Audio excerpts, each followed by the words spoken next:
Good morning, everyone. I am thrilled to welcome to you to this webinar of today. We will talk about the carbon capture and storage. I think that is a very interesting item just to talk about. I am pleased to be here just moderating to this roundtable. I am Maria Jose. I am currently academic director of the several Esade programs related to energy and to energy transition in collaboration with different partners. This initiative is highlight strategic for Esade because it's very aligned to our purpose, just putting focus in the sustainability in general, in the society, and of course in our planet. No? I would also to highlight our work in EsadeGeo, when we are just reinforcing partnerships, doing a lot of research and generating a lot of value in collaboration with different partners. No? And a special relationship that we have is with the Repsol, and especially with the Fundación of Repsol, with whom we collaborate in a lot of innovative projects supporting sustainability in the energy sector.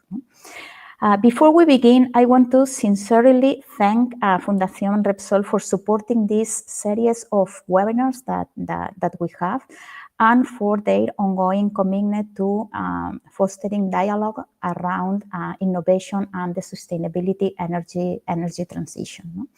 Thank you for all of you. Thank you for all your attention. I look forward to a productive and high interesting discussion today. Today's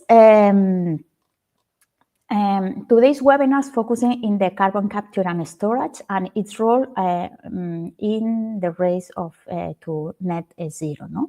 It's a very interesting and challenging topic, but I think that we have a lot of very positive points of view and activities and initiatives that we are doing. No? In the discussion, we will analyze this challenge from different perspectives, from the industrial perspective with Marta González from Repsol, from the European Commission perspective with Paula Ceballos, and from the perspective of different organizations with Thierry Grunwald. These three high-level experienced speakers that we will have today, I think that they all of them bring a complementary insights from the specialization industry and public regulatory support that I think that is very important just to achieve the objectives that we are just facing, and we are working a lot in a very positive way. First, I want to thank Marta, Paula, and Thierry for joining us today and for bringing their valuable ideas, experiences, and perspectives. I'd like to hand it over to Marta González from Repsol, our partner in organizing this event. Marta graduated in chemical sciences from the Autonomous University of Madrid, holding a master in petrochemicals and another master in finance from the University of Alcalá, with over 20 years of experience in global energy markets. She has focusing in origination, trading, regulation, and business development across commodities, including natural gas, coal, and CO2. Currently, Marta is the commercial and marketing managing, focusing in CO2 storage activities in Europe and North Africa, overseeing commercial negotiation, regulatory matters, and funding access. Marta, I think that offers a strategy perspective on the essential role carbon capture and storage and plays in advancing sustainability and competitiveness in Europe energy industry. No? We are delighted to partner with Repsol on this important initiative. And now Marta will share her welcome remarks and introduce the first topic that I think that it will be very interesting for all of us. No? Marta, the floor is yours. Thank you just to be here with us. Is a real pleasure just to give to you in this webinar. Thanks a lot, Marta.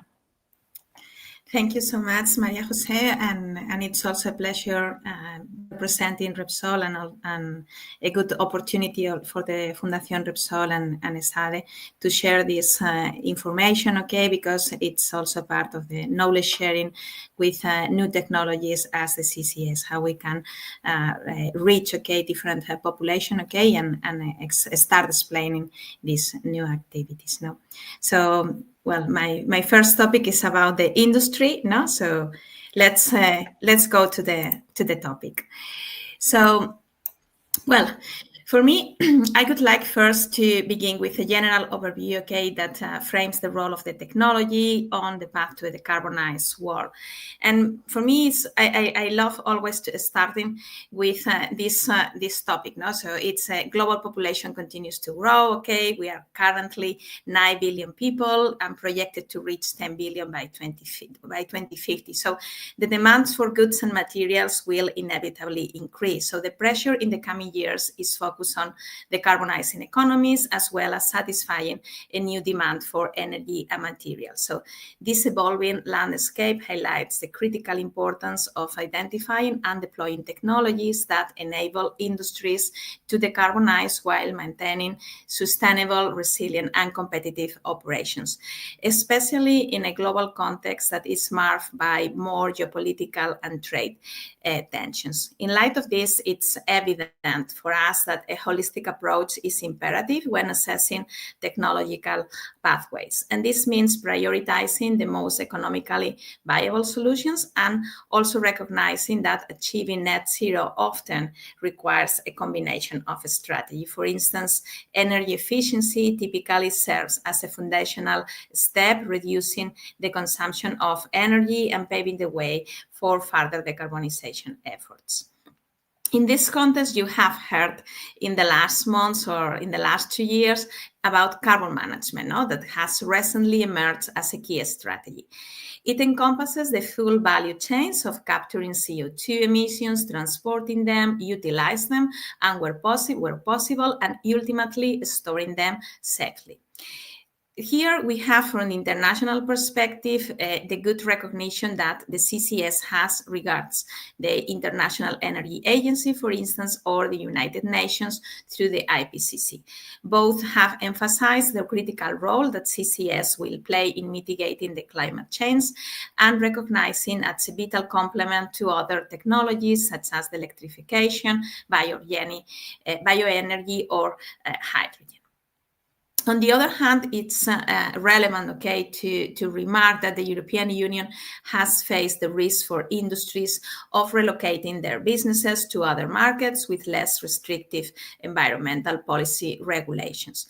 And this has resulted with the introduction of the Carbon Border Adjustment Mechanism, a regulation that aims to prevent gradually this carbon leakage and promote fair competitions for imports from the hard-to-abate industry, requesting similar level of the carbonization that the European Union products. But why is CO2 storage key to this process? Among all the CO2 emissions, particular attention must be given to those that are classified as hard to abate or difficult to abate. These include, on the one hand, what we usually call the process emissions, which are generated by the chemical reactions inherent to materials, such as we have in the cement or in the limestone.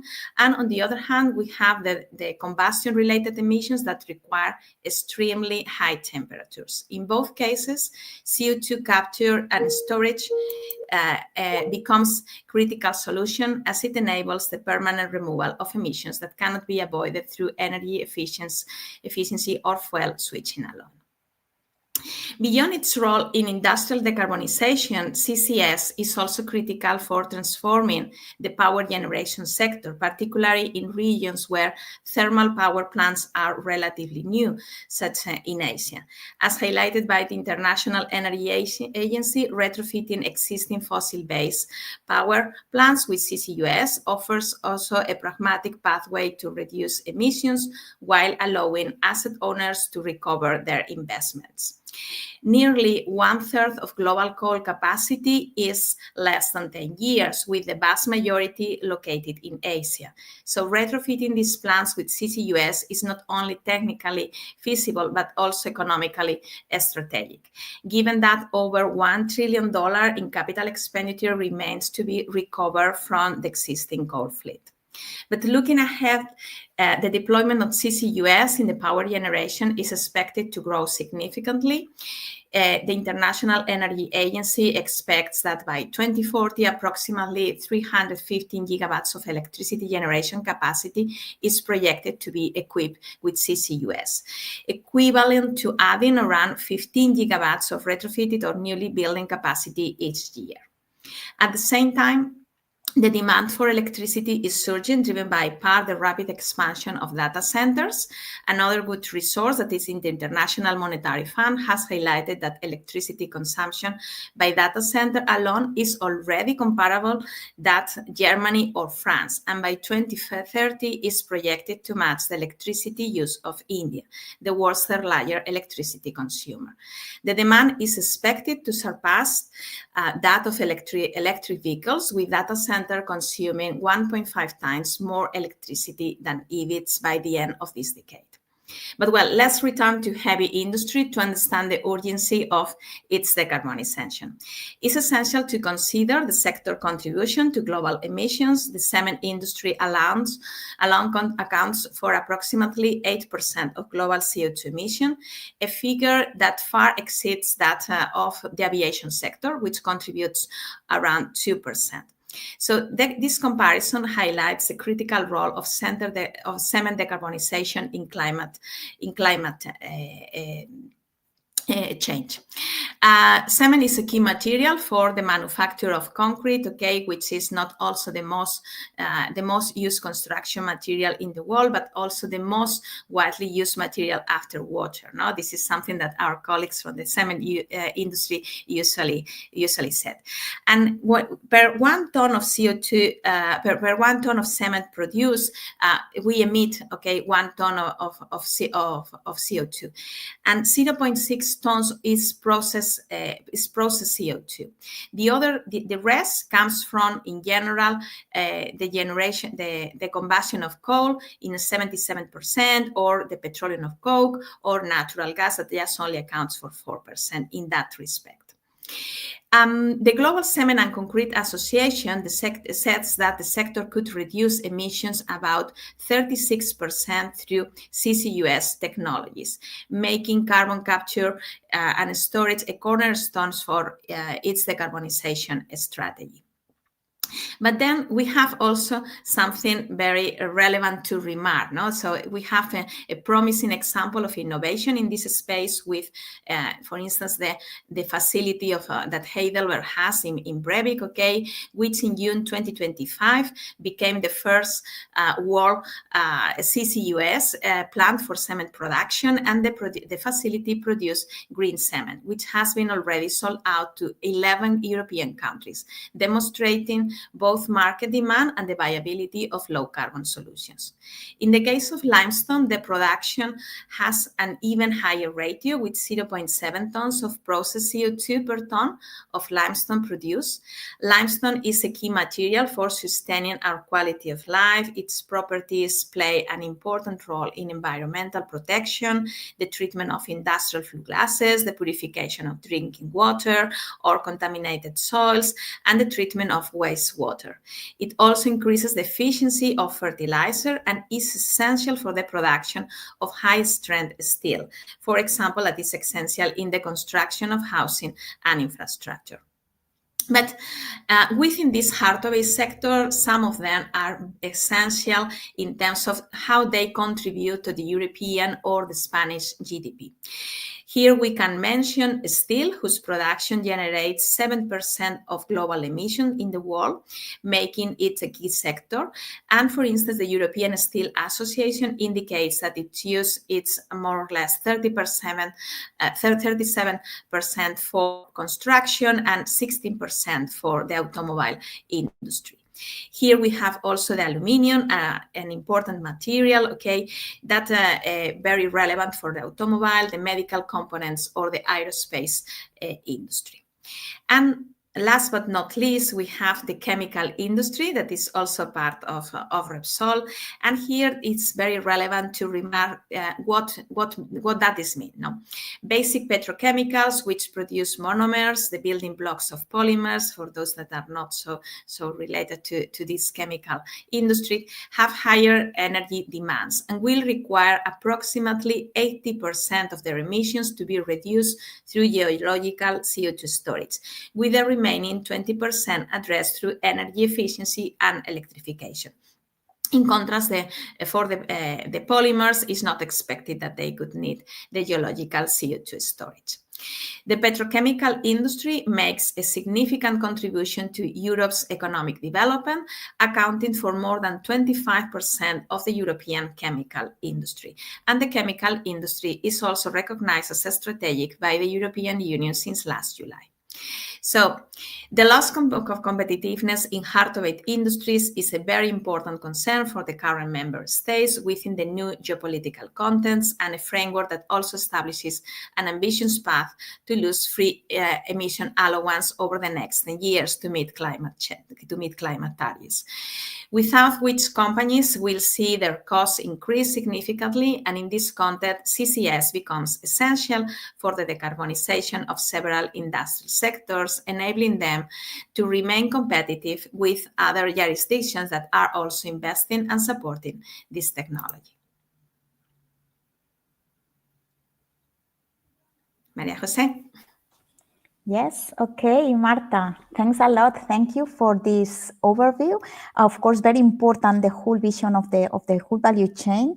And thanks a lot for the different points of view of the different industries that I think that it has been very, very interesting. Thanks a lot. Thank you very much for your presentation. Now, just to continue, I am pleased to introduce to you Paula Ceballos. Paula Ceballos is from the European Commission. Paula will provide us the point of view of the European regulatory and policy perspective on carbon and carbon capture storage. Paula is the press of the political officer of the Green Deal at the European Commission representation. She has a lot of previous experience and a lot of experience, shipping electricity and gas natural rooms and contribution to the Commission. Now she combines political communication, stakeholder agreements, and policy, supporting the Green Deal agenda in Spain. And she has a lot of experience, a very long CV, but I think that the most important thing that we have from Paula is their thinking that she has prepared just to share today with us. So thanks a lot, Paula. The floor is yours. Thank you very much just to be here with us. Go ahead. Thank you. Thank you very much. Okay. Thank you. Thank you very much. And thank you for the invitation to be sure. I don't know if you see the slides. I think you don't. Okay. So I'm going to just give some notions of how do we see carbon capture and storage and industrial carbon management in general from the Commission perspective. So first, the objectives that we have in the European Union. We want a European Union climate neutral by 2050. As an intermediate step, we need to reduce greenhouse gas emissions by 55 by 2030. These two are legal targets. They are included in the European climate law. And we have proposed another target, a 90% reduction before 2040, which is currently under discussion of the co-legislators. Regarding these milestones, the 55% reduction, we are doing well. Since 1990, we have reduced emissions by 39%, and the economy has continued growing. If member states do what they have said in the national energy and climate plans that they would do, we would be achieving a 54% emissions reduction. We are decarbonizing the electricity sector very fast and very successfully. Now, 3/4 of our electricity is clean. is low carbon. But of course, until now, we have focused mainly on the, say, on the easy stuff or the easier stuff. No, so going forward, we must continue through this path of decarbonization, but tackling the most difficult sectors too. And this is where industrial carbon management technologies get into scene. So this has been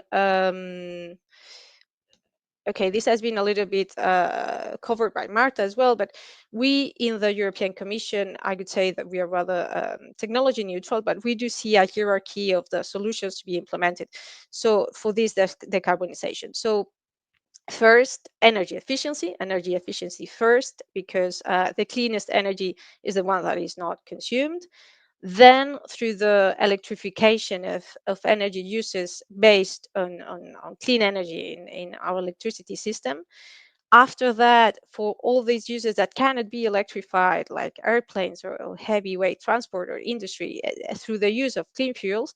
And finally, the last piece of the chain is industrial carbon management. So three things here I would like to underline about industrial carbon management and CCS, CCU. First, it is the last piece of the chain, say, so it is for emissions that are impossible or very difficult to avoid. So CCS is not a tool to prolong any emissions, is a tool to avoid that CO2 emissions reach the atmosphere if they can be captured before. So say it's not an excuse to continue using fossil fuels where you can substitute for other things. Second important thing about this technology is that it is that I think is important to understand is a rather small piece of the overall solution. Yeah. So to put it in numbers, last year it is estimated that more than 41 billion tons of CO2 emissions were emitted. So half of them will and up in the atmosphere. But here the idea is that we are talking about billion with B tons. And when we speak about CCS, we speak about a global capacity that is measured in million with M tons. So the International Energy Agency estimates that if we take into account the projects that we are having in the pipeline, the amount of CO2 that could be captured by 2030 is 435 million tons with M.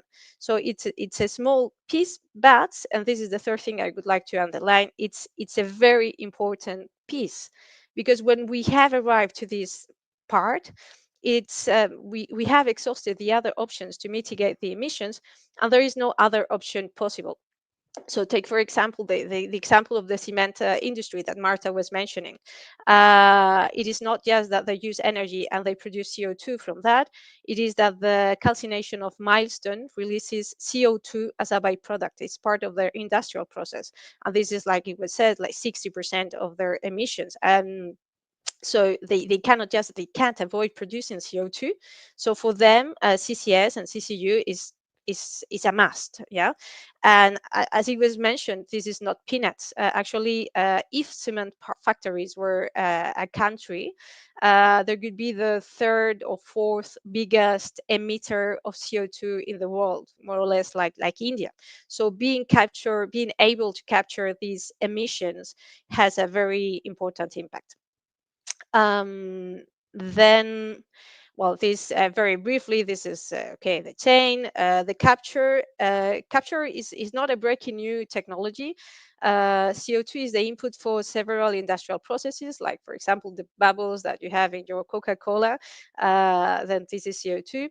So industries have been capturing and selling CO2 for a long time, but the challenge now is that we're speaking about massive amounts of CO2.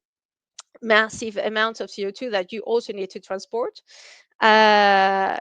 independently of whether you store it or you use it. And this is also a very tricky part of the chain. I would say the trickiest. We have calculated, the Commission, in a study, we have estimated that the CO2 transport network could cost up to a little bit more than 12 billion in total by 2030 and 16 billion in total by 2040. So there are big investments needed. And then you either store it or you utilize it, On storage, the tricky part here in Europe is that you do not have, say, relevant options for storage in all locations. It is concentrated in some areas of the EU, what in others the potential is much lower. And this is also why it is important to tackle the barrier for transportation at EU level. So right now, most of CO2 storage is around the North Sea, because you can use the empty gas fields there. So Denmark, the Netherlands, especially Norway and Iceland, they are pioneering geological storage for CO2. And then we are not going to cover this, but you also have utilization. So when the captured CO2 is not stored, but is utilized for construction products or synthetic fuels or other. Until 2040, we think that most of the CO2 that we capture, it will be stored, but this utilization should become an important, say, pathway from the CO2 from post 2040. Then I would like to show the capture needs that we have, that we have estimated in the Commission. So we have an objective of 50 million tons per annum of injection capacity by 2030, and this is actually a legal objective in the Net Zero Industry Act, which is a legal act from the Commission. And then to be able to reach the 2040 targets, the 90% in reduction of emissions, in our estimations, we have calculated we need these quantities of injection and storage that you see here in the slides. So it's very important amounts. Now I would like to briefly see the legal framework that we have in the EU for these technologies. We have the CCS directive, which is one of the oldest, is from 2009 and sets the rules for the safe transport of and storage of CO2. We have the Net Zero Industry Act, which sets this 50 million tons objective I was speaking about. To create this part of the necessary CO2 infrastructure, the Commission has already nominated 44 EU oil and gas producers that must contribute to developing these CO2 storage sites. This is, the companies were nominated on May this year. And the Net Zero Industry Act also introduces faster permitting processes for net zero industry strategic projects, and this includes CO2 transport and storage. Another important piece is the emissions trading system. And it's an important piece because it provides the incentive to capture and permanently store CO2. Why? Well, because if an industry captures part of its CO2 emissions and stores them, they don't need to pay or to surrender allowances for those. They do not need to pay. Yeah, and as the price of CO2 allowances has been increasing and it's expected to continue increasing, the incentive to capture CO2 also increases. Another important piece of legislation is the RED III, the Renewable Energy Directive, in the last revision. It promotes renewable fuels of non-biological origin and, among others, fuels produced from captured CO2. So this also provides an incentive. We also have, especially for the infrastructure part, the 10E regulation, Trans-European Networks for Energy Regulation. Under this regulation, infrastructure, CO2 infrastructure can be assigned the status of project of common interest or mutual interest if it's outside the European Union. And this makes them to benefit from accelerated permitting procedures. And potentially, and they have is not automatic, but they can opt to funding under the European funds and the Connecting Europe Facility funds. And then last year, I don't know how we are in time. I think we are a little bit short. Not in February last year, the Commission adopted its carbon management strategy. There are a number of elements there. I have put in the slide some of them, but I would like to focus in the next deliverable from the Commission, which is this CO2 transport and storage regulatory package. This is something the Commission is already working in, and the lead of its Directorate for Energy. The idea is to prepare this initiative that enables this establishment of a real CO2 internal market and the development of CO2 infrastructure that we have seen it's key in order to, because not all countries in the European Union have really access to this storage capacity. Here there was a call for evidence until September. Now we have a consultation open until 9th of January next year. And the legal proposal is expected for Q3 2026. And I wanted also to show the funding opportunities or the programs of the European Union that can provide support to CCS projects. We have the clean, the connecting. We have the innovation fund for the funding of the carbonization projects of the industry. This is feeding with money from the ETS itself. We had Horizon Europe for research projects, and we have the Connecting Europe facility from the 10E for infrastructure projects. And I will leave it here, and maybe I can expand a little bit more on these if there are questions on these at the end. So many thanks. Okay, Paula, thank you. Thank you very much. Very interesting your insights, and very interesting just to understand how the European Commission understands the whole process and all the needs and of the industry and are just thinking and are just giving support to all of this. So thanks a lot. Now to introduce to Thierry. He will explain to us a very interesting things, activities, and initiatives that in general we are doing. No, I think that we are in a very good way, just doing a lot of very interesting thinkings. Thierry have over 25 years of experience in energy markets in general, and he is an advisor and is supporting a lot of projects. He have been just working previously in Shell, Fluxys, Depsas, just leading different initiatives and projects in very high focus in decarbonizing technologies. So I think that he can give us a very interesting overview of this item. So thank you, Thierry, just to be here with us. Thanks a lot for your participation in this webinar. So the floor is yours. You can go ahead. Thanks a lot.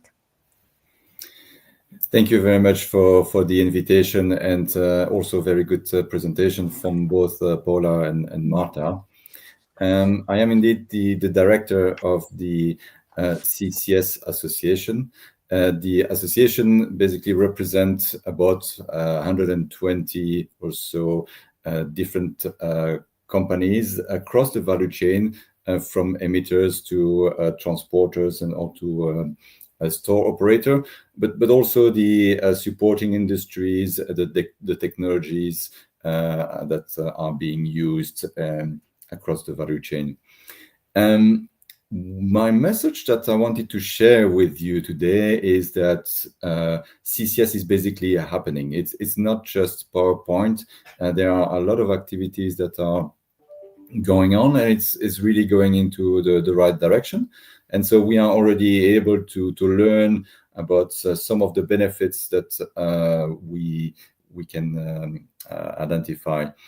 So let me give a little bit of background. Globally, CCS has been around for 25 years, right? So it's not a new technology. This is something that has been proven.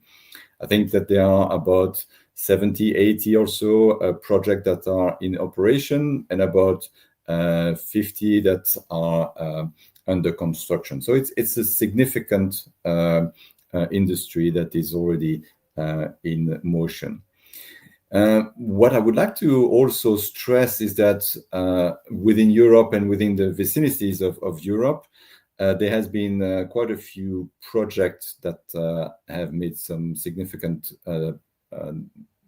progress. So let me take a few. In the Netherlands, this is the Portos project. So a pipeline is being currently put into the ground to transport the CO2. In Norway, the injection of CO2 has started in the Northern Light project a couple of months ago. So this is also happening. In the UK, there is about 5 clusters that have been identified, and that will be capturing and storing CO2 across the North Sea.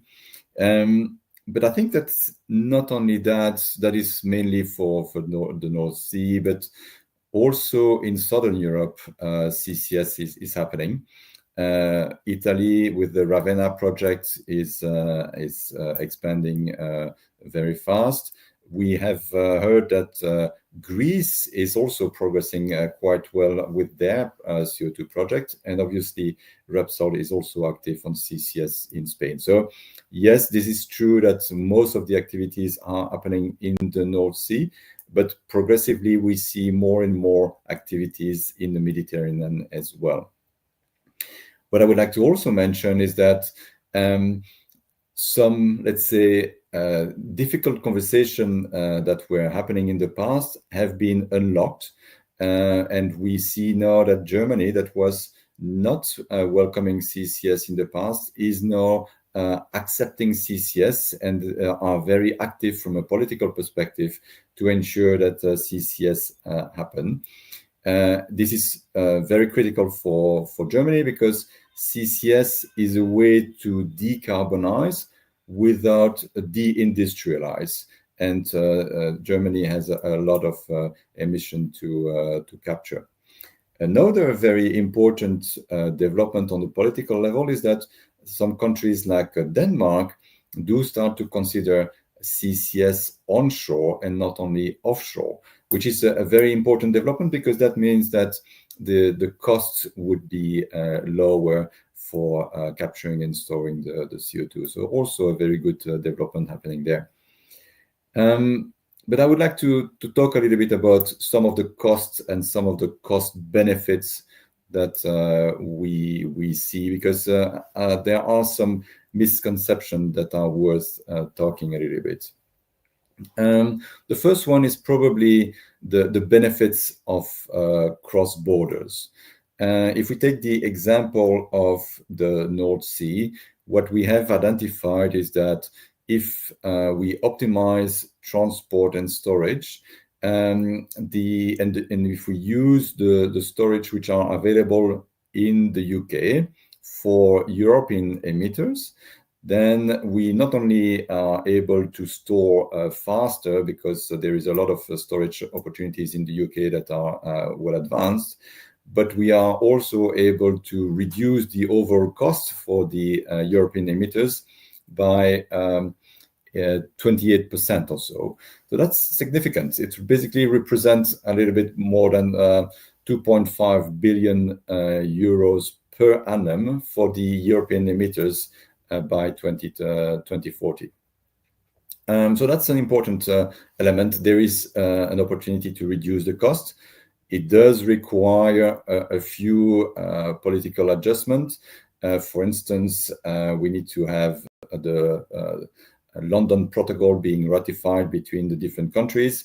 because we are transporting CO2, which is considered as a waste, and that needs to be accepted. Ideally, we would like to see an alignment between the ETS of Europe and the UK to make sure that 1 ton of CO2 is considered the same way on both sides, and therefore facilitate the transport and trade of CO2 across border. So that's one element which is important in terms of cost reduction. Another one that I would like to mention, we were talking quite a bit about the cement industry or the fertilizer industry. I think it's always important to put cost into perspective. And I would like to remind all of us that for the cement industry, if we so it is possible to achieve a CO2 reduction of, let's say, 70% of the cement industry, but the cost impact on, let's say, a bridge or the final use of the cements is basically only 2%. So 2% is within the noise of a big project like a bridge or anything like that. So that the cost of CO2 capture and storage is actually not as significant on the final product. Same thing for fertilizer. We were talking about fertilizer. The fertilizer industry, like the Yaras of this world, are able to also capture the CO2 and store it. The impact on, let's say, the end product on a beer or any food that is using fertilizer is only 1%. So again, a few cents on a beer, which is not very significant.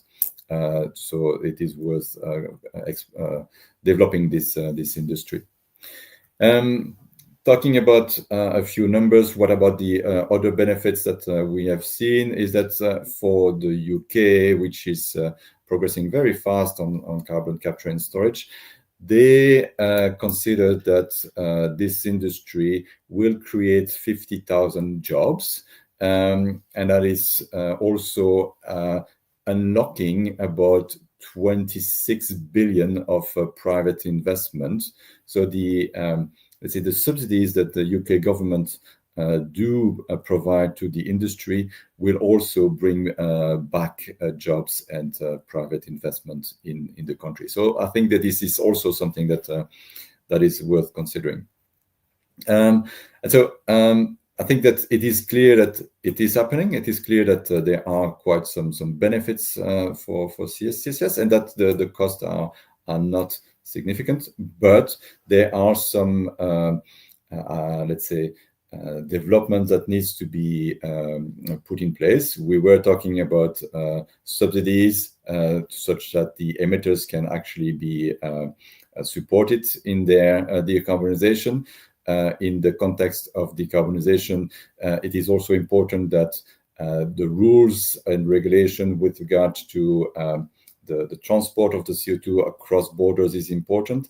And it is very important in case there is an operational issues across the value chain, the emitters need to be protected and not be affected by potential dual penalties. If the CO2 cannot be stored, but the emitters have built a capture plan, they could be exposed to the ETS price and exposed to the capex that they have invested. So there are some, let's say, adjustments in the political framework that are required. But I think that overall we are definitely moving into the right direction to make this industry important to decarbonize the hard-to-abate sectors that were mentioned by Paola and Marta just before. I think I will end on this note just to confirm that it is something, an industry that is progressing well.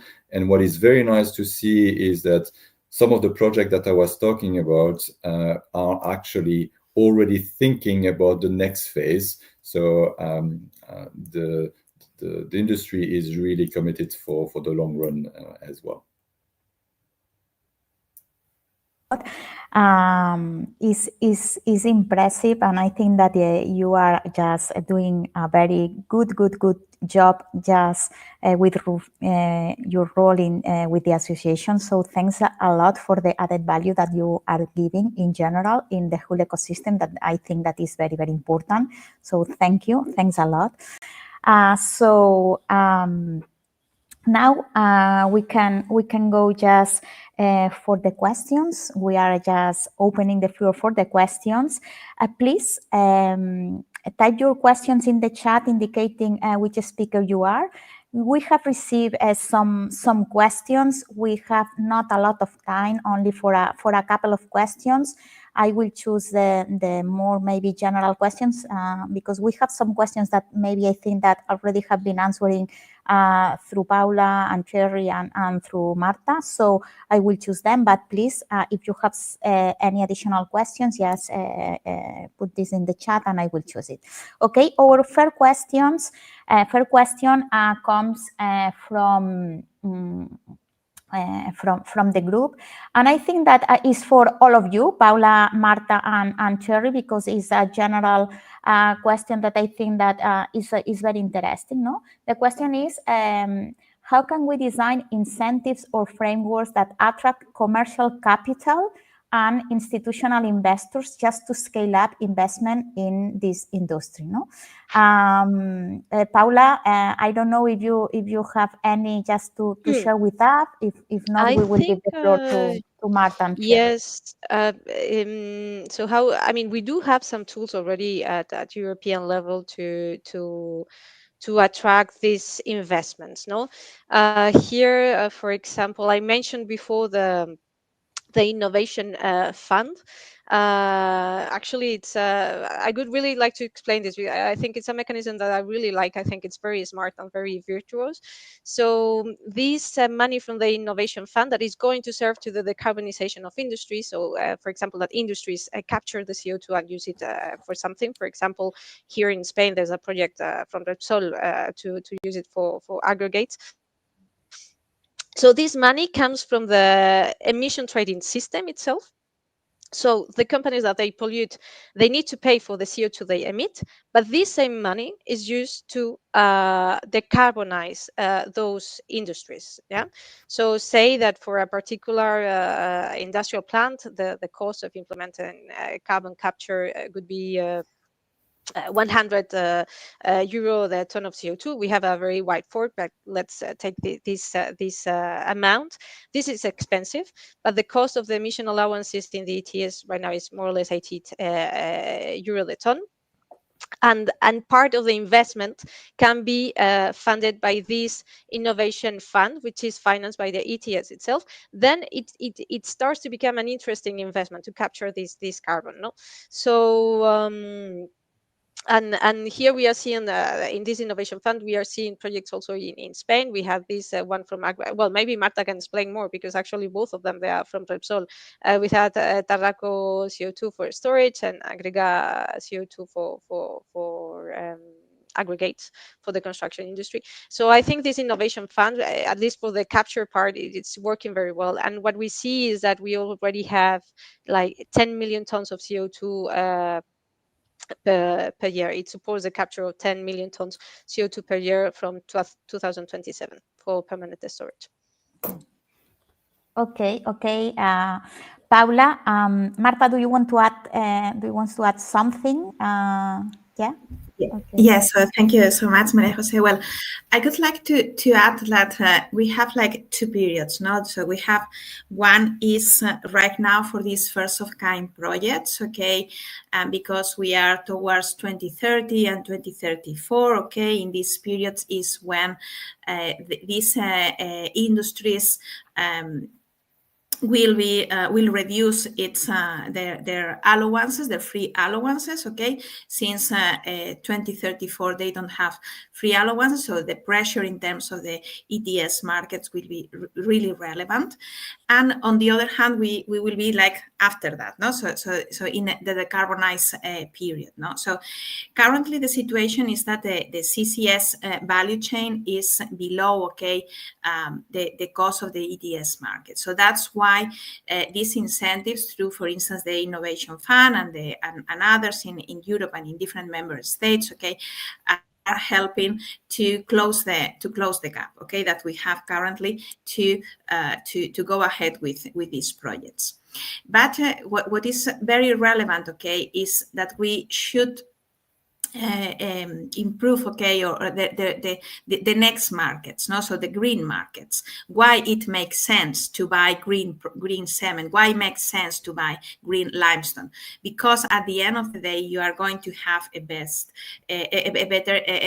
improvement in your ESG and an improvement in the access to finance in terms, for instance, for the corporate, okay? So if you have decarbonized your different scope 1, scope 2, and scope 3 emissions, okay? So this is for me like the two worlds, okay, and very relevant right now, okay, to have access to these funds, okay, because we really need them in order to go ahead with the projects. But it's also very relevant that we incentivize these green markets, because these are crucial, okay. So this is to close in fact the gap that we have. Okay. Okay, thank you very much. Very, very interesting vision. We are getting close to the end, but I want just to add the last question that maybe is very specific, but I think that is very interesting, and maybe a lot of the people who is connected is thinking about, and maybe Terry can give a vision of this, but is a very open question. The question is, once the CO2 has been just captured, transported, and stored, who takes care of what's happening to that carbon in the next century? No? The question is just asking about the mechanism or the different topics that there are over the table, just to evaluate all of these things and just to take action. No? So I don't know that, Thierry, if from your association you have been just working on this.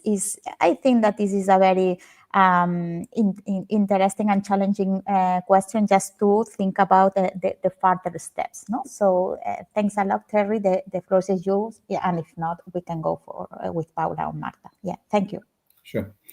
No, I think that is a very valid question that we often have indeed, and so I would like first to reassure that when CO2 is being stored, in most cases, it is either it's done in a safe way. Let me put it this way: mainly when we store CO2 in a former gas field, the CO2 is not entering into a big bubble. It is entering into a porous space, and it is a very let's say dense. Infrastructure, or not infrastructure, but stone that capture the CO2 and keep it there.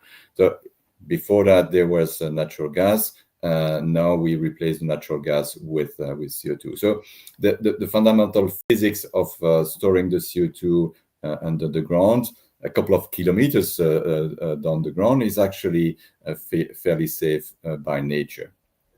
But nevertheless, it is important to monitor that there is no leak indeed, and there is a significant industry that is developing new technologies to monitor the CO2 and ensuring that the CO2 is indeed remaining under the ground, such that should there be a migration of the CO2 or should there be a leak, this is being addressed and stopped.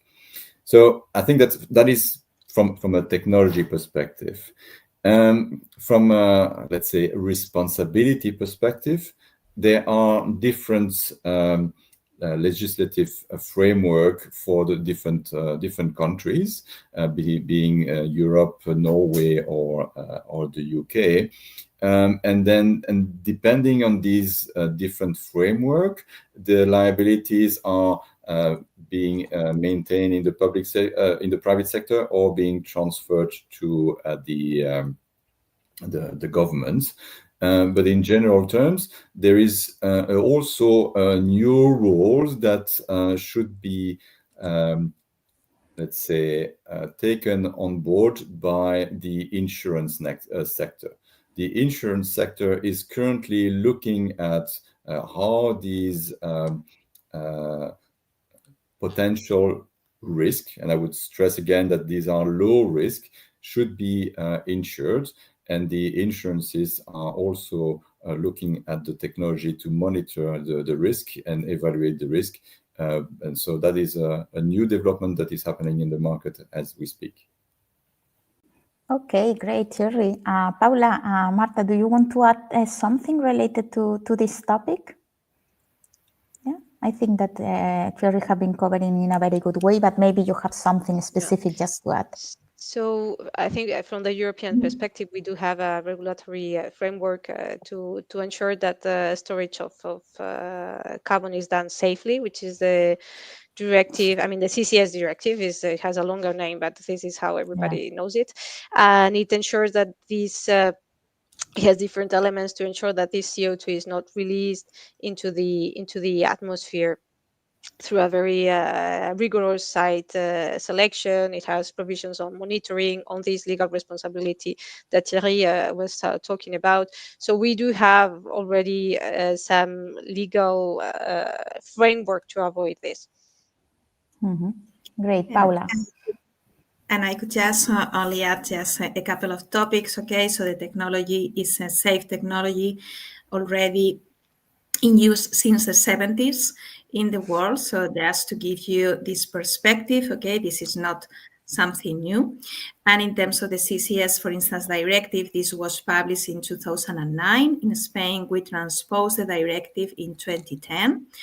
And in terms of how we transfer these liabilities, one, we had the closure of the asset. The CO2 developer has the responsibility during the next 20 years after the closure of the asset, and then this is transferred to the state.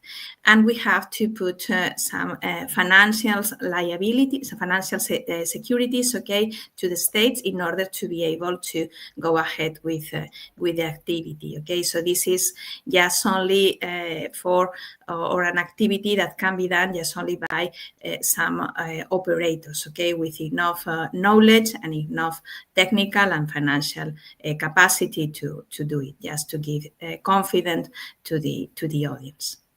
Yeah.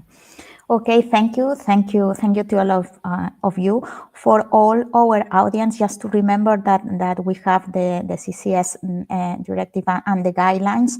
You will find more detailed information. Some of the questions that you have been just sending to us, they are answered in that. So I am just recommending to you just to go, just to check, because maybe you will find some answers there. No, so what is really interesting is just to realize that all the ecosystem, the whole ecosystem, no, industrial, European community, and the associations, etc., are just working. I think that working in a very good line in this topic and facing that issue or this issue. I think with good initiatives and with good just results. So very, very good on this. And as we near the end, I'd like to thank you to all the speakers for their contributions. Thanks to everyone in the audience for your participation and questions. And especially thank yous to the Fundación Repsol to your contribution in these webinars, in all the different activities that we are doing all together with Esade. Thanks a lot, sincerely. And thank you to all of you once again. We will look forward to seeing you in the next session that we are preparing very interesting sessions for you. So thanks a lot for your participation. And Thierry, Paula, Marta, thanks a lot for your very interesting contributions in this webinar. I think that it has been very insightful, and you are giving to us a very high inspiration and real knowledge about what is happening. So thanks a lot to all of you. Thank you. Thank you very much. Thank you. Thank you. Bye-bye. Bye.